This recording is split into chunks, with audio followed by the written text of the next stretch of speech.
les amis, bienvenue dans cette nouvelle vidéo. Aujourd'hui je vais vous parler d'un camping-car d'occasion que je vais vous présenter, qui est actuellement sur le parc donc, de la concession Rémi Frères à Ruffec.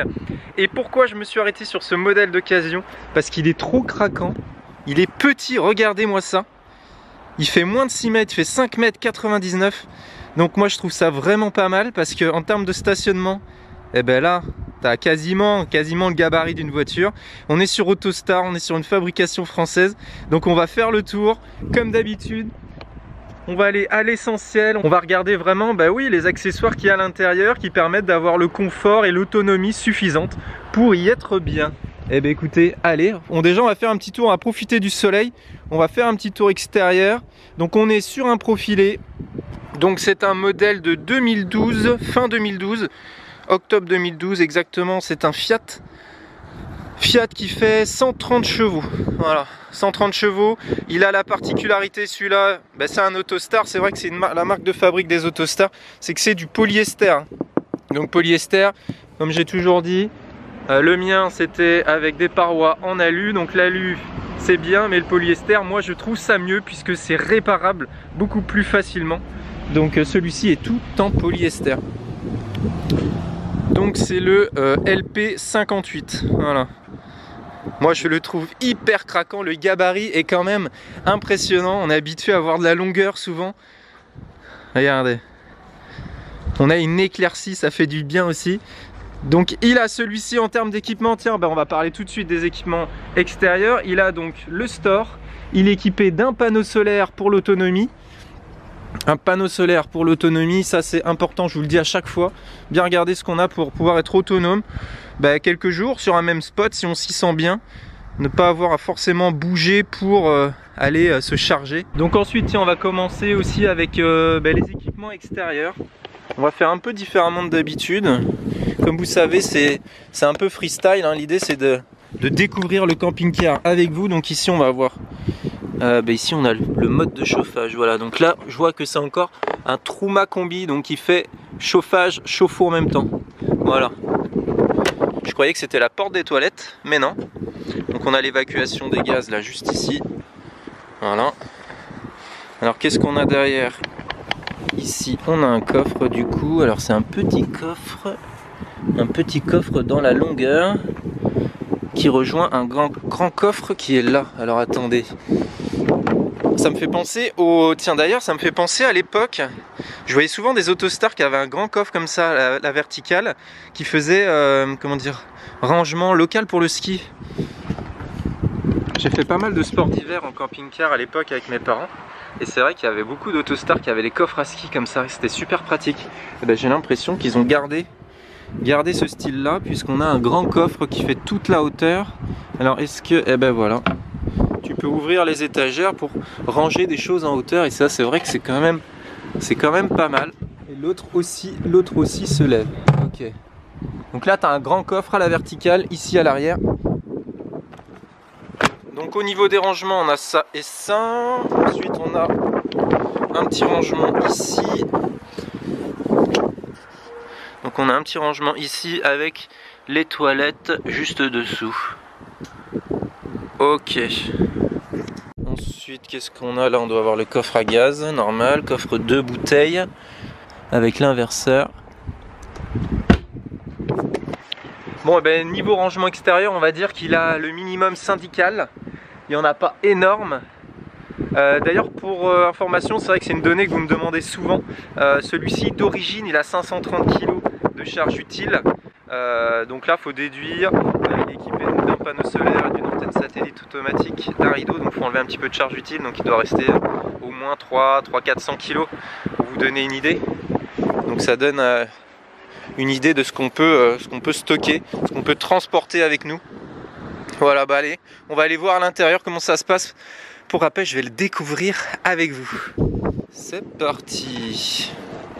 Alors déjà, même avant de rentrer, ça c'est un détail que j'aime beaucoup, qui nous a beaucoup manqué nous dans notre camping-car, c'est une fenêtre à la porte. Ça apporte vraiment de la luminosité. Voilà, et puis là on a des vraies portes, hein. Je veux dire, nous c'était une feuille de papier à côté de ça. Là on a une vraie grosse porte. Allez, on y va. Bon, à l'abri du vent et du froid. Alors regardez déjà un petit tour d'horizon. On dirait une pièce de maison. Alors moi, l'effet que ça me fait quand je rentre là, j'ai l'impression d'être dans une pièce de maison où il y a tout sous la main. Regardez-moi cette profondeur. Alors là, moi, j'ai l'impression de voir une configuration que je ne connais pas, dont je ne suis pas habitué. Puisque déjà, donc là, on a un grand, mais un grand, quand je dis un grand, c'est un méga salon. Regardez ce méga salon qui peut accueillir 1, 2, 3, 4, 5, 6, 7, 8. Là, tu peux te faire une apéro party bien comme il faut. J'ai l'impression que la table effectivement a l'air de se décaler et de s'ouvrir. Tiens, regarde, je vais te mettre un peu mieux. On va s'installer confortablement ensemble. Donc là, ouais, tu as une grande table que tu peux pivoter. Ok, tu peux pivoter, tourner, ajuster. Alors les tables, c'est vrai que c'est souvent un élément clé dans les camping-cars, parce que si une table est bien étudiée, on va pouvoir bien l'exploiter, tout le monde va pouvoir être bien installé, parce que souvent, si tu as une table qui est trop courte ou machin, il y a toujours une ou deux places qui sont inconfortables. Là, je vois que celle-ci, elle se plie, se déplie, elle se règle, elle est rotative, elle doit se régler aussi en hauteur. Mais alors quand on voit tous les boutons et qu'on n'y est pas habitué, autant vous dire... Tu vois, tu as plein de possibilités, mais il faut que je les comprenne. Ah oui, donc là, tu as les rallonges pour renforcer quand tu ouvres.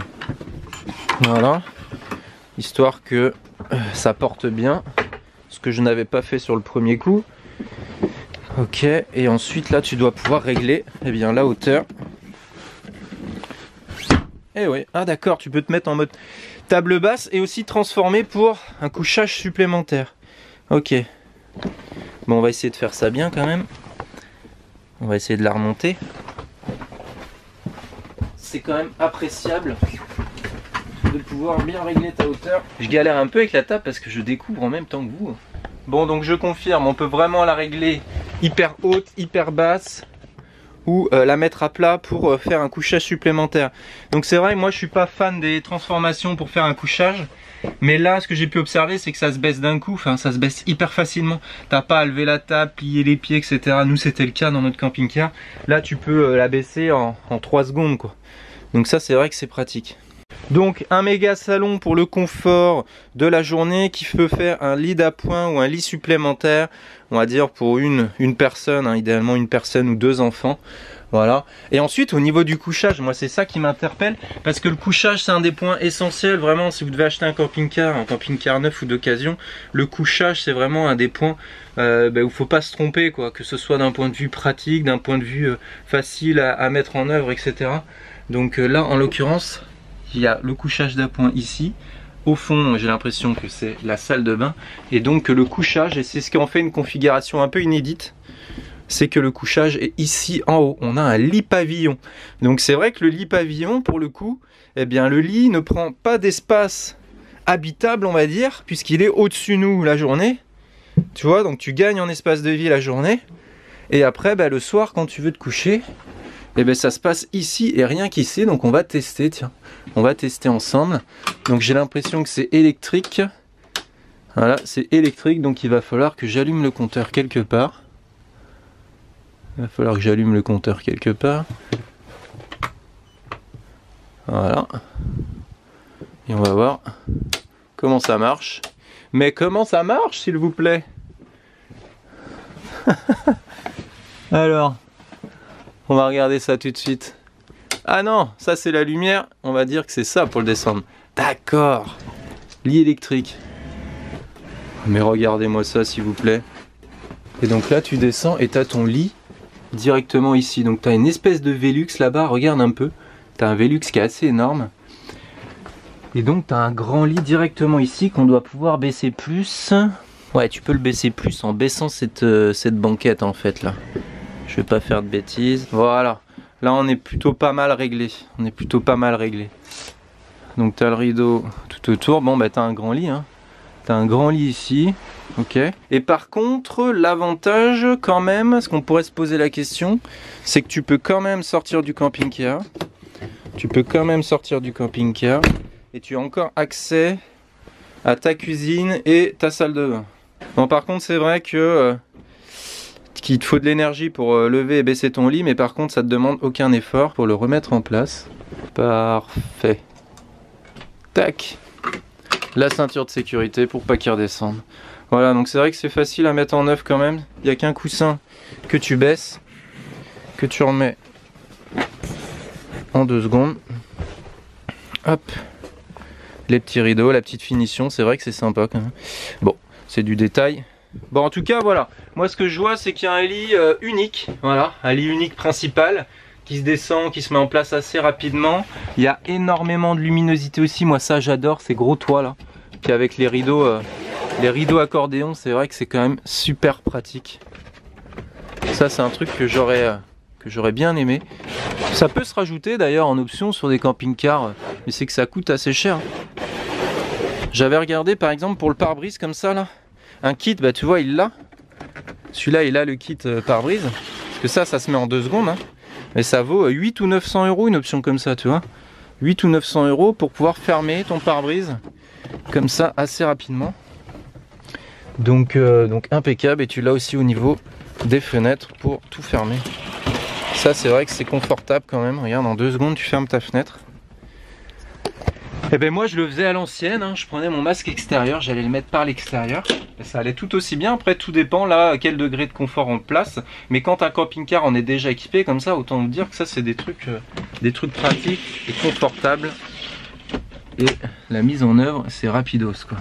Bon ok pour ça, donc niveau couchage on a vu. Niveau espace de vie, eh bien on a un aperçu depuis que je suis rentré dedans. Donc ensuite il faut manger, une fois qu'on a dormi un peu, il faut quand même manger. Donc là on a une cuisine avec pas mal d'espace au sol et qui est assez basse je trouve par rapport à ce qu'on a l'habitude de voir. Donc du coup tu as l'impression d'être confort je trouve aussi, je sais pas comment dire. Donc c'est un 3 feux, on a l'évier, ça doit être la petite poubelle je pense. La petite poubelle, alors moi je trouve toujours ces trucs encastrés super parce que tu gagnes de la place.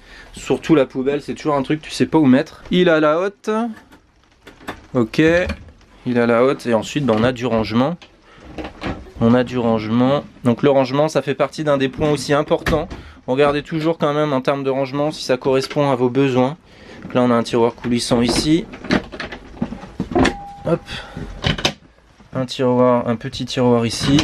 Et là on doit avoir le bar. Le bar, on peut ranger les bouteilles, etc. de ce côté. De l'autre côté, on a frigo, congélateur. Donc c'est quand même un grand frigo. Ok, bon ben là, hein, c'est classique. Mais en tout cas, c'est appréciable d'avoir la partie aussi congélateur. Donc comme je l'ai déjà expliqué dans des précédentes vidéos camping-car, le congélateur va vous maintenir des choses déjà surgelées. Il n'est pas fait pour congeler quelque chose qui ne l'est pas. Voilà, mais en tout cas c'est très pratique si tu veux mettre des glaces ou des machins. Voilà, là je vois qu'on a la télé ici. Donc la télé, celui-ci équipé d'une antenne satellite automatique. Donc bah voilà, pour ceux qui consomment un peu de télé occasionnellement, c'est quand même pratique. Nous, c'est ce qu'on avait fait installer pour avoir quelques dessins animés pour les enfants. L'antenne sat automatique qui te permet quand même de gagner du temps, même si c'est secondaire dans la vie du camping-car. Pour certains, c'est important. Donc celui-ci, on est équipé. Au niveau d'autres rangements, qu'est-ce qu'on a ici? Parce que le rangement, on en a ici, d'accord. On a tout cet espace là qui peut permettre de stocker, on va dire, les blousons ou autres. Il commence à pleuvoir à l'extérieur. On a un rangement, un grand rangement ici, j'ai l'impression. Bon ben là on a un gros placard pour le coup. Gros placard parce que ce qui est intéressant c'est de voir vraiment les capacités sur un petit camping-car, petit format, parce qu'on est sur moins de 6 mètres quand même. Donc on a du rangement ici, là je vois qu'on a l'air d'avoir aussi quelque chose. Ah ben on a toute la partie, on a le local technique ici. On a le local technique, je vois qu'on a le régulateur de charge solaire. Ensuite dessous les sièges ici on n'a rien. En tout cas mon premier sentiment c'est qu'il y a de la place, on s'y sent bien, c'est lumineux. Mais pour moi déjà je trouve que c'est un format vraiment adapté et idéal pour 2 personnes. Au-delà de 2 personnes on va rentrer dans la transformation quotidienne et tout. Ça va pas forcément être pratique, mais là pour 2 personnes tu as ton lit qui descend d'ici et la journée tu as un grand espace à vivre. Donc il est vraiment pas mal. Maintenant moi je suis curieux de voir la salle de bain. J'ai l'impression qu'elle va faire toute la largeur du camping-car. Donc allez c'est parti, découvrons la salle de bain. Donc on a Mister Popo sur la gauche. Notre petit évier Polly Pocket comme d'habitude, avec une fenêtre qui apporte la luminosité, donc ça c'est important quand même dans la salle de bain, je le dis souvent.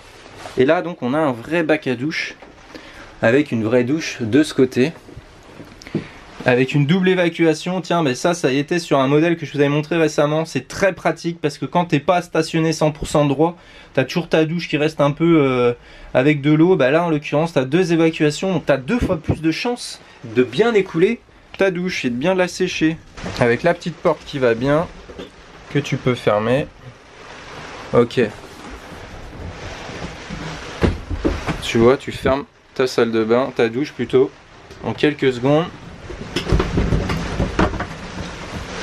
Ok, bon bah niveau espace salle de bain, il y a ce qu'il faut aussi. Là j'ai l'impression qu'on a un grand rangement. D'accord, on a un grand rangement ici avec penderie. Tu vois, on dirait qu'il y a des petits rangements de cachets derrière ça, c'est le cas. Bon bah écoute, il y a ce qu'il faut, il y a ce qu'il faut, il y a de la place, tu peux être à la fois, quelqu'un peut être à la douche, quelqu'un d'autre peut être au niveau du popo. Est-ce que tu entends la pluie? Parce que ça fait partie de la vie du camping-cariste, hein.